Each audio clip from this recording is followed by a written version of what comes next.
Hola amigos, vamos a abordar un nuevo tema relativo al álgebra lineal que se refiere al cambio de base.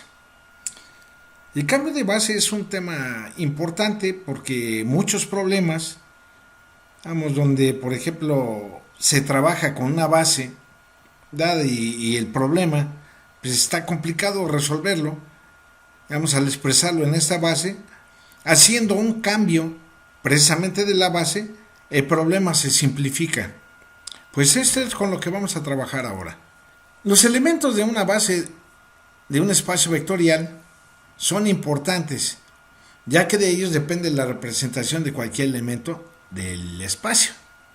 Recordemos que, por ejemplo, si tenemos un espacio vectorial de dimensión finita y tenemos una base, cualquiera, digamos la base le vamos a llamar B, que está compuesta por n vectores, donde n es la dimensión del espacio.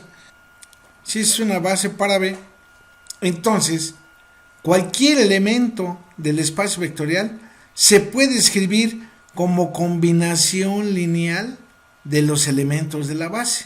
O sea, cualquier elemento de B se puede expresar como combinación lineal de estos elementos. Y dicha combinación lineal es única. Pues bien, en esa expresión, los coeficientes, digamos, de esa combinación lineal, ¿sí?, son precisamente las componentes o bien las coordenadas de este vector B expresado en esta base. Y esto se escribe de la siguiente manera. Este es el vector B escrito en la base B. Aquí ponemos este como subíndice. B escrito en la base B es precisamente esto, donde son las coordenadas, digamos, de este vector escrito en esta base. Por ejemplo, pensemos en la base canónica para R2. La base canónica, recordemos que está compuesta por dos vectores, digamos el vector E1 que es 1, 0, el vector E2 que es 0, 1, que le llamamos la base canónica, y para cualquier vector de R2, digamos con coordenadas AB, este vector lo podemos escribir como, digamos, A, 0 más 0, B, o bien A por 1, 0 más B por 0, 1, ¿sí? El vector B en la base canónica es A por 1, 0 más B por 0, 1, que es A por E1 más B por E2. Así entonces se justifica que A, B son las coordenadas de este vector escrito en la base canónica, donde la base canónica es esta. Pensemos en lo siguiente. Ahora tomemos, por ejemplo, otra base que no es la canónica, y esta le vamos a llamar la base B. Sí, esta es una base porque para R2, para tener una base, necesitamos exactamente dos vectores que sean linealmente independientes. Si son linealmente independientes, porque si calculamos nosotros el determinante de la matriz compuesta por estas columnas, sería 3 por 2, 6, menos 1 por 1, que es 1, son 3, 6 menos 1, son 5, es diferente de 0, por lo tanto, si es una base, ¿ok? Entonces, cualquier vector, digamos, de R2 se puede escribir como combinación lineal de estos vectores, y dicha combinación lineal es única, ¿ok? Y aquí ya tenemos, por ejemplo, esa combinación la escribimos como alfa por 1 más beta por 2. O sea, alfa por 3,1 más beta por 1,2. Digamos, si esto siempre es posible. Y esto, por ejemplo, A debería ser 3 alfa 1 más beta 2. Y B debe de ser alfa 1 más 2 beta 2. ¿Sale? Bueno, entonces aquí lo que nosotros queremos conocer, cuáles son, digamos, las coordenadas de este vector B en esta base, que son precisamente esos coeficientes alfa, beta. Para resolver esto, bueno, si esto lo escribimos en forma matricial, digamos, la matriz, digamos, ¿cuál sería? Digamos, las columnas sería 3,1 y 1,2. Y esa, por ser el determinante diferente de 0, esta matriz debe ser invertible. Entonces, alfa beta debería ser la inversa de esta matriz multiplicado por AB, ¿sale?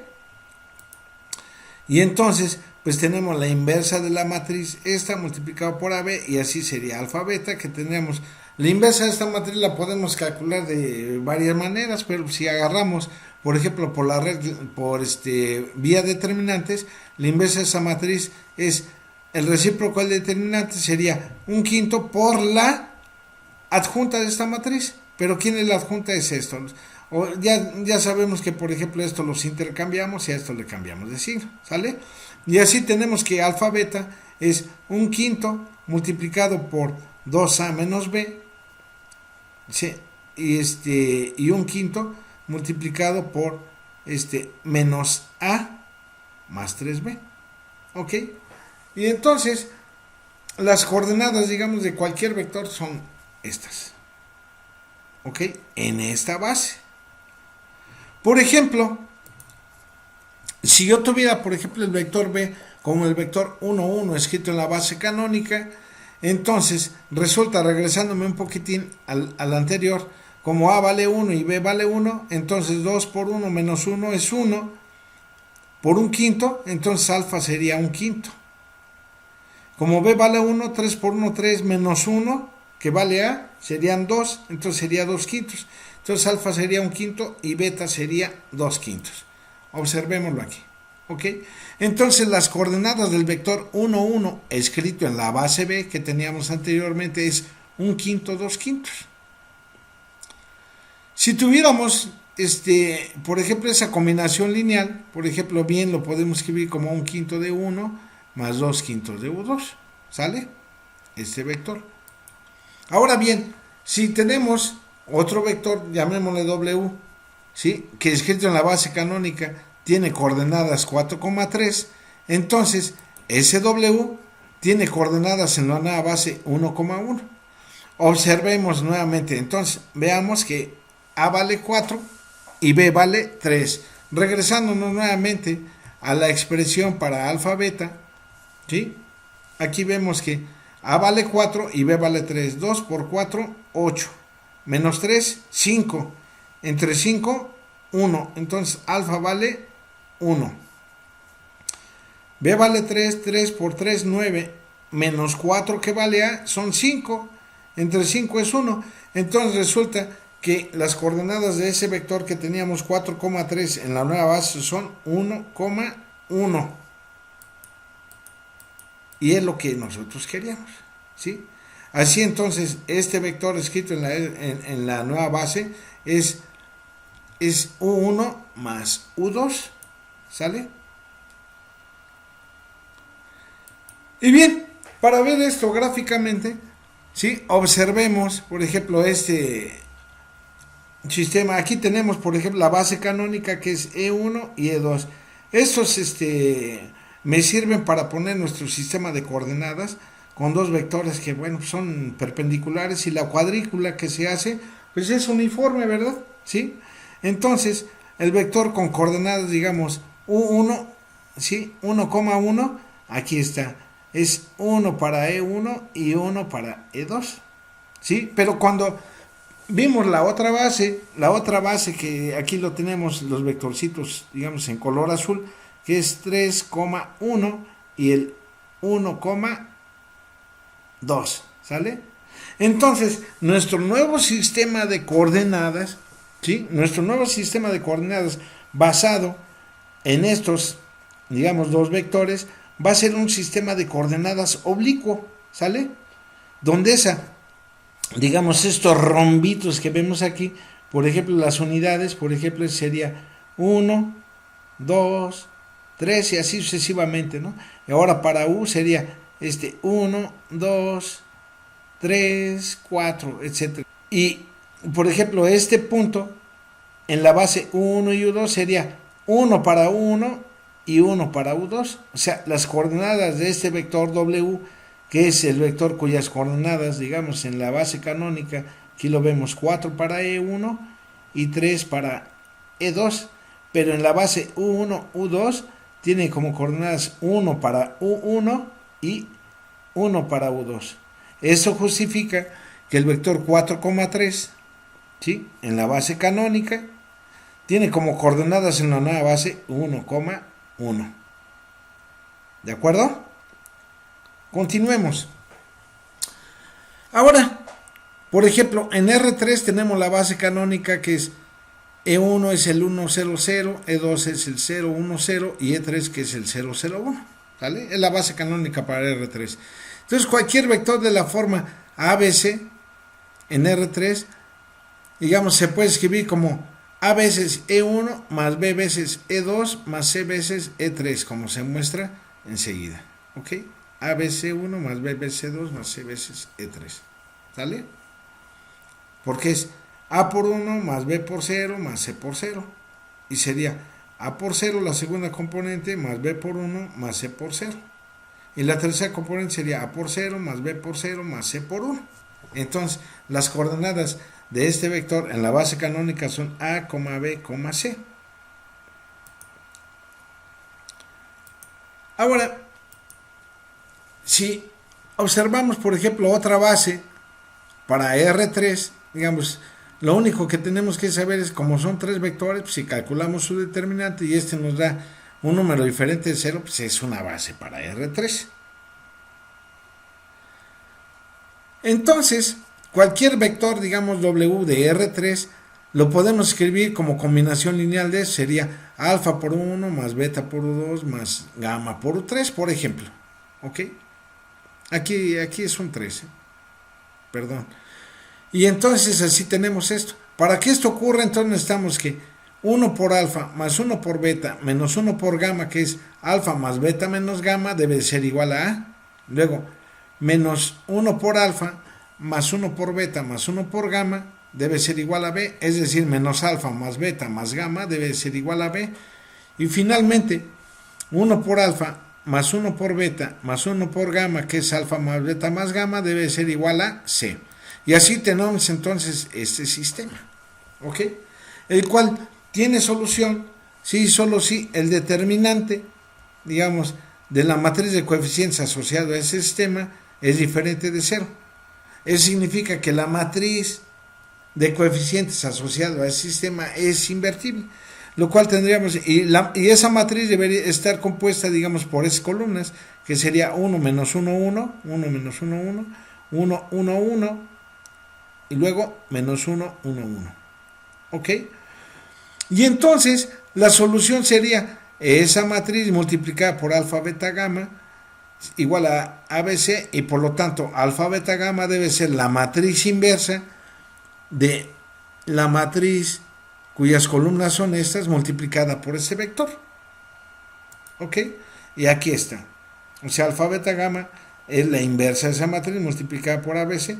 Y bueno, aquí ustedes pueden verificar que la inversa de esta matriz es un medio. Eso significa que pues el determinante tiene que ver con 2 y a lo mejor la adjunta de esta matriz pues es precisamente esta. ¿Ok? Y entonces, pues al hacer las cuentas, entonces debe ser un medio por menos B, o sea, 0 por A, más menos 1 por B, más 1 por C, que sería menos B más C. Luego la segunda componente es 1 por A más 1 por B, que sería A más B. La tercera componente sería menos 1 por A más 0 por B más 1 por C, que sería menos A más C.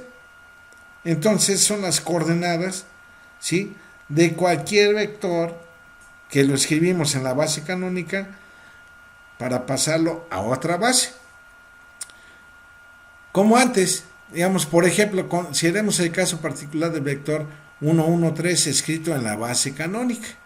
A vale 1, B vale 1 y C vale 3. Regresándonos un poquito para hacer las cuentas, si C vale 3 y B vale 1, menos 1 más 3, 2. Entre 2, 1. Entonces, alfa vale 1. A vale 1 y B vale 1. 1 más 1, 2. Entre 2, 1. Entonces, beta vale 1. A vale 1, ¿sí? Entonces tendríamos menos 1, ¿sí?, más 3, que serían 2, entre 2, 1. Entonces, el vector 1, 1, 3, escrito en la nueva base, va a tener coordenadas 1, 1, 1. ¿Sí?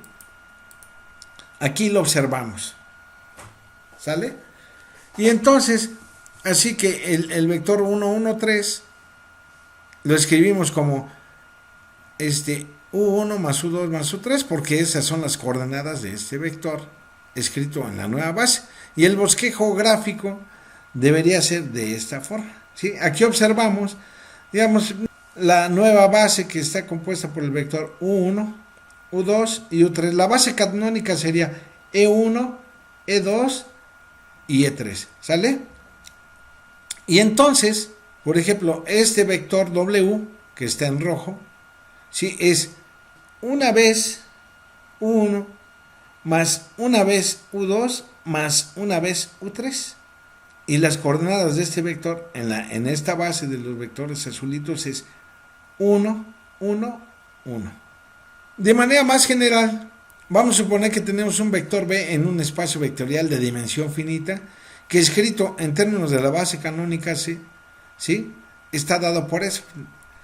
Y que se nos da otra base distinta a la base canónica. Lo que queremos es pasar, digamos, de la base canónica a la base B. O sea, expresar ese vector que está escrito en esta base en esta otra base. Para expresar ese vector en términos de la base B, vamos a construir la matriz de transición de la base canónica a la nueva base. Tomando la matriz B, cuyas columnas son precisamente los vectores de la base B. Y calculamos su inversa, así como lo hemos hecho. De este modo, la matriz de transición de la base canónica a la base B, el cual algunas veces la podemos denotar como la matriz, digamos, A, de la base canónica a la base B. Así lo entenderemos, ¿sí? Y así, entonces, la matriz de transición de la base canónica a la base B es precisamente la inversa de la matriz cuyas columnas son precisamente los vectores de esta base, ¿sí? Si esta matriz B, aquí me dice si las columnas son los vectores de la base B, entonces la inversa va a ser la matriz de transición de la base canónica a la nueva base. Y a este procedimiento, digamos, de multiplicar cualquier vector escrito en la base canónica por la inversa de la matriz B, le llamamos cambio de base a este procedimiento. Hasta ahora solo hemos cambiado de la base canónica de B a la base B. Un diagrama que nos permite visualizar esto es el siguiente, así le voy a poner este diagramita. Aquí tenemos la base canónica y para pasar de la base canónica a la base B vamos a multiplicar cualquier vector escrito en esta base por esta matriz, que es la inversa de la matriz B, cuyas columnas son las columnas de esta base, ¿sí? Esta es la matriz de transición de la base canónica a la base B. Así, por ejemplo, esto quiere decir que para cambiar de la base canónica a la base B usamos la matriz de transición esta. Si queremos expresar un vector dado en términos de la base B, en términos de la base canónica, ahora hay que regresarnos de esta base a esta otra. Entonces, ¿cuál creen ustedes que sea la matriz de transición de la base B a la base canónica? Pues debe de ser la inversa de esta matriz. Y la inversa de la inversa pues es precisamente la matriz B, ¿sí? Entonces, aquí me dice que la matriz de transición de la base B a la base C debe ser la inversa, ¿sí?, de la matriz de transición de la base canónica a la base B. O sea, la inversa de la inversa, que es B. Tal y como se muestra en el diagrama siguiente. Para pasar de la base B a la base canónica hay que realizar esto.